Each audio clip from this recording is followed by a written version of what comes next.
Today we're digging into the details when it comes to buying and selling, things that'll help you make better decisions and avoid surprises. Let's get into it. All right, so when it comes to improvements, can a home be over improved for its neighborhood? Absolutely. You'll see this often where a certain neighborhood can it'll max out value at a certain price point. And if a homeowner keeps putting additional features and expanding the size of the home to a point that the neighborhood won't support, they're not going to realize that added value. So when it comes to pricing homes, what matters the most is not the assessed value. The tax assessment is based on an algorithm of homes that were sold last year, and it does not reflect the actual market. So if you want to find out the price of your home, the best way to go about that is to look at comparable sales and make adjustments for the features and benefits of your home. When it comes to selling property, should the seller be around for the showings? Absolutely not. That is a recipe for disaster.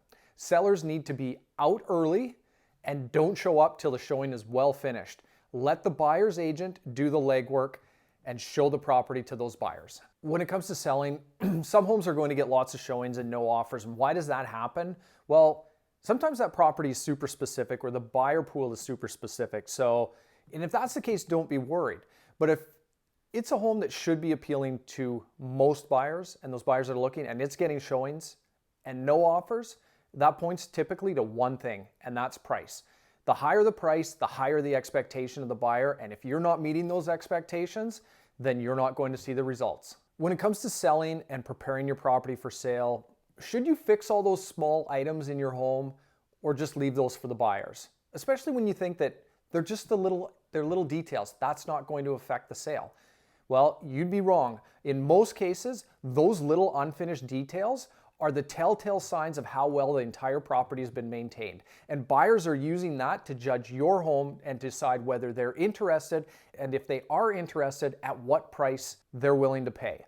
The reality is a $100 fix could end up costing you thousands because buyers make assumptions on what they see. So what's the difference between a great home and a great buy? Well, it just depends on what you're looking for as a buyer. Some buyers are just shopping for the lowest price. And if that's the case, they may not end up with the best home. So it really depends and you have to decide. But if you're looking for a great home, the things that you're going to look at is location, condition, upgrades, overall design and layout, resale value. If you're looking for a great buy, that's just going to be probably lowest price per square foot of the home and the land. But you're really focused on price instead of value if you're looking for a buy.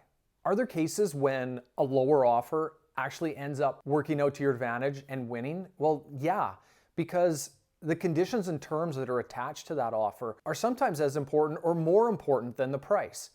So we'll often see, and especially in competing offer scenarios where buyers will come in with a lower price with a clean offer and no conditions, and we'll see sellers look to those favorably and accept an offer like that versus an offer with a higher price with a bunch of conditions and contingencies and terms that need to be dealt with. Having success in real estate really comes down to having a strategy, having the little details looked after, and being able to trust in the advisor that you're using. If you want to talk about real estate, come up with a plan for your situation, or even talk about items with your home that you're thinking about tackling or taking on to improve value, reach out to me. I'm happy to chat. Thanks again for watching.